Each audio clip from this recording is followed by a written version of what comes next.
할렐루야. 주님께서 우리와 함께 하시고 우리를 인도하시며 그분의 목적을 위해 오늘도 우리를 다스리고 계십니다. 오늘 8월 15일 수요일입니다. 오늘 우리가 함께 나누는 말씀의 제목은 하나님의 말씀이 유일한 실제입니다 라는 제목입니다.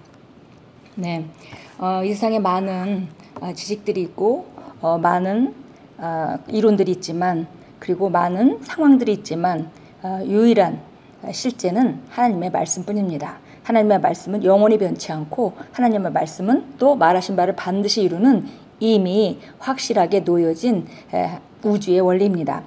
오늘 우리가 나누는 본문 말씀은 요한복음 16장 13절입니다. 같이 읽겠습니다. 그러나 진리의 성령이 오시면 그가 너희를 모든 진리 가운데로 인도하시리니. 성령님은 우리를 다른 곳이 아니라 진리신 예수 그리스도와 진리신 말씀으로 인도하십니다. 오늘의 본문 구절에 나오는 진리는 곧 실제인데, 이는 당신 안에 계신 성령님이 하시는 사역 중 하나가 하나님의 왕국의 심오한 실제로 당신을 인도하고 실제가 무엇인지 알려준다는 것을 뜻합니다. 그분은 이 일을 효과적으로 할 수 있습니다. 왜냐하면 그분은 실제의 영이시기 때문입니다. 하나님의 말씀은 실제, 진리입니다. 아버지의 말씀은 진리이나이다.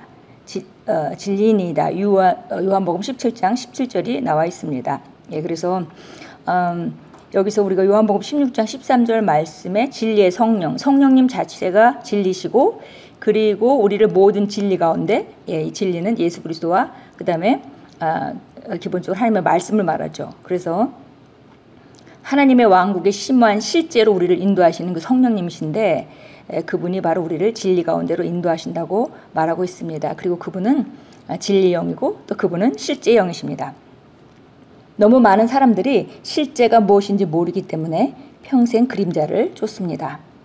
그들은 삶이 감각을 넘어서는 것이라는 것을 깨닫지 못한 채 그들이 보고 만지거나 또는 느끼는 것이 실제라고 생각합니다. 삶은 영적입니다. 당신은 어떤 사람들이 그들 주위에서 일어나는 일들이나 삶의 환경을 언급하며 현실을 직시하자라고 말하는 것을 들었을 것입니다. 실제는 딱 하나뿐입니다. 그것은 하나님의 말씀입니다. 하나님 말씀이 진리입니다.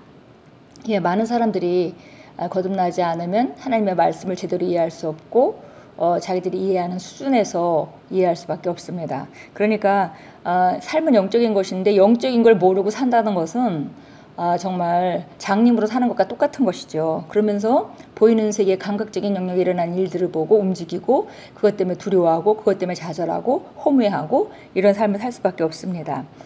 그럼에도 불구하고 또 그 인간은 또 훈련되고 혼적인 영역에서 나름대로 자기 자신을 확고하게 하려는 그런 노력들도 있고 여러 가지가 있기 때문에 영적인 실제적으로 가장 중요한 것은 가려진 가운데 모든 물리적인 영역과 심리적인 것과 경험과 이런 것들로 자기 삶을 만들어갑니다. 그러니까 그 삶이 영적인 거를 알지 못하는 상태에서 짓는 삶이라는 것은 정말 신기루 같은 것입니다. 그리고 사상누각 같은 것이죠.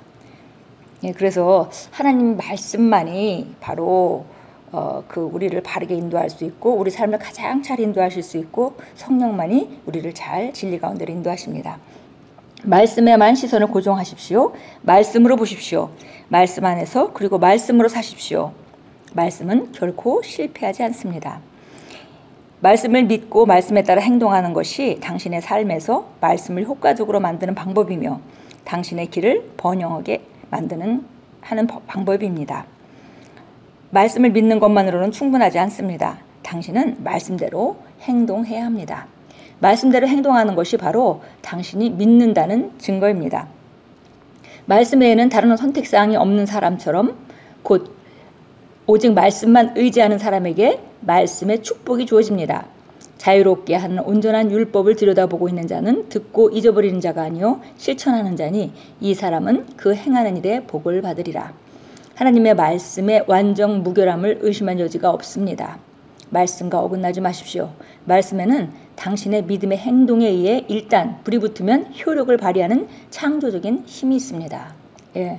하나님의 말씀은 생명과 능력으로 충만하죠. 어떤 분야의 말씀이든 그 분야를 그 온전케 하는 생명과 능력으로 충만합니다.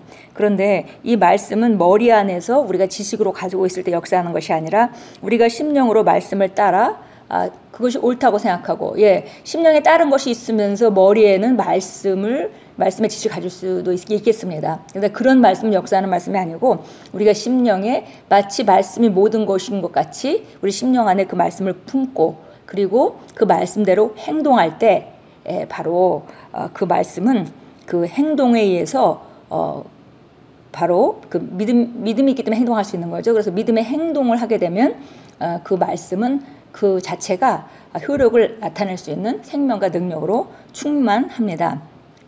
말씀을 살아냄으로써 영광에서 영광으로 전진하십시오. 하나님의 말씀을 개인적인 것으로 만드십시오. 우리가 지식으로 받아들이고 단체적으로 들은 말씀이라 하더라도 이것을 내 것으로 만들어도 삶의 실제적인 그런 그 지식으로, 그런 우리가 얘기하는 에피그노시스 지식, 정확하고 실천적인, 정확할 뿐만이 아니라 그거를 행동할 수 있는 그런 그 지식의 상태, 우리 안에서 그걸 에피그노시스라고 하는데요. 에피그노시스로 개인적으로 만들라라고 말했습니다. 말씀을 이해하고 자신의 것으로 삼으십시오. 그러면 말씀은 당신 안에서 그리고 당신을 위해 그것이 전달하는 실제를 만들어낼 것입니다. 당신의 재정과 건강과 가족에 대해 갈망하는 변화는 하나님이 아닌 당신에게 달려 있습니다. 시편 119편 89절은 말씀합니다. 여호와여, 주의 말씀은 영원히 하늘에 굳게 섰사오며 주의 말씀은 하늘에 굳게 섰습니다. 그러나 당신이 당신의 확언을 통해 말씀을 삶에 정착시켜야 합니다. 당신은 말씀을 절대적인 진리로 받아들이고 하나님과 일치해서 똑같이 말해야 합니다. 할렐루야. 우리가 정말 삶 가운데 여러 가지 문제가 있어서 그걸 해결하기 원하지만은 그것은 하나님이 해결하는 부분이 남아있는 것이 아니라 하나님은 말씀 안에서 그것을 넣어주셨기 때문에 말씀은 이미 확고하게 쓴 것입니다. 단지 우리가 그 말씀 안으로 들어가서 내 것으로 삼아서 내게 그 말씀이 실현되게 만드는가, 그것은 우리에게 달려있는 것이기 때문에 내가 뭔가 잘하면 하나님께서 더 역사하실 것이다 하는 그런 종교적인 생각들은 정말 모두 다 깨부숴야 합니다. 하나님의 말씀은 이미 영적인 영역에 굳게 세워졌습니다. 내가 이렇게 하면 이제 하나님이 이렇게 하실 거야 라는 그런 대목이 아니라 하나님이 이미 이렇게 해놓으신 것을 내가 그 안에 들어가서 그걸 믿고 어떻게 실제화할 것인가 라는 쪽으로 우리가 접근해야 하고 그것이 100% 우리에게 달려 있습니다.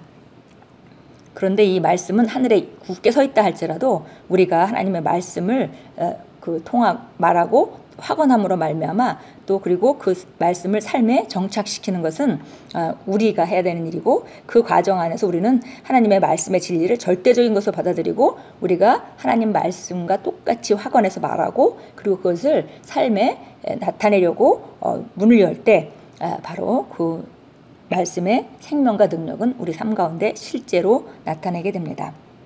참고 성경 보겠습니다. 마태복음 24장 35절입니다. 마태복음 24장 35절 보겠습니다. 35절입니다. 하늘과 땅은 없어져도 내 말은 결코 없어지지 아니하리라. 예수님의 말씀입니다. 언젠가 이 하늘과 땅은 없어지겠죠. 이 우주에 만든 그 지구는 없어질 것입니다. 그러나 그럴 때에도 하나님의 말씀은 결코 없어지지 않는다. 그래서 그 하나님의 말씀의 영존성, 그리고 정말 그 불변성, 이것을 이제 말하고 계십니다. 이사야서 55장 11절로 가겠습니다. 이사야서 55장 11절입니다. 말씀에 대한 얘기죠. 내 입에서 나가는 내 말도 그러하니 그것이 내게 헛되이 돌아오지 아니하고 내가 기뻐하는 것을 이루며 내가 보낸 곳에서 번성할 것이라. 바로 하늘에서 비가 떨어져서 그 비가 하늘로 그냥 돌아가는 법이 없다는 것이죠. 결국은 땅을 적시고 식물들에게 물을 주고 그리고 그것을 자라게 하는 그런 결과를 창출해낸 후에야 다시 증발돼서 하늘로 올라가는 것 같이 내 입에서 나가는 말도 똑같다. 그래서 결국 어떤 목적을 보내신 목적을 이루지 않고 헛되이 돌아오는 법이 없다. 그리고 내가 기뻐하는 것을 이루며 내가 보낸 곳에서 번성할 것이다 라고 말했습니다. 히브리서 4장 12절 보겠습니다. 히브리서 4장 12절 하나님의 말씀에 관한 그런 유명한 성경 구절이죠. 같이 읽겠습니다. 하나님의 말씀은 살아있고 활력이 있어 양날에 있는 어떤 칼보다도 예리하여 혼과 영 그리고 관절과 골수를 찔러 가르고 마음의 생각들과 의도들을 판별하느니라. 예, 하나님의 말씀은 살았고 활력이 있어서 어떤 그 수술하는 칼보다도 예리해서 혼과 영과 관절과 골수를 찌르고 그 다음에 하나님의 그 능력으로 마음의 생각들과 의도들을 판별하는 것이 말씀의 능력이다라고 말했습니다.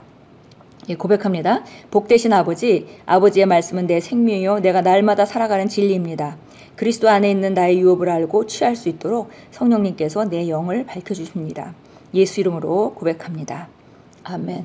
예, 하나님의 말씀이 우리에게 유일한 실제입니다. 그것을 깨닫는, 그것은 일찍 깨달으면 일찍 깨달을수록 그 사람의 삶은 정말 견고한 곳에 지어질 수밖에 없습니다. 왜냐하면 우리가 우리 인생의 집을 지을 때에 하나님의 말씀을 듣고 행하는 사람은 반석 위에 짓는 것이다 라고 얘기했고요.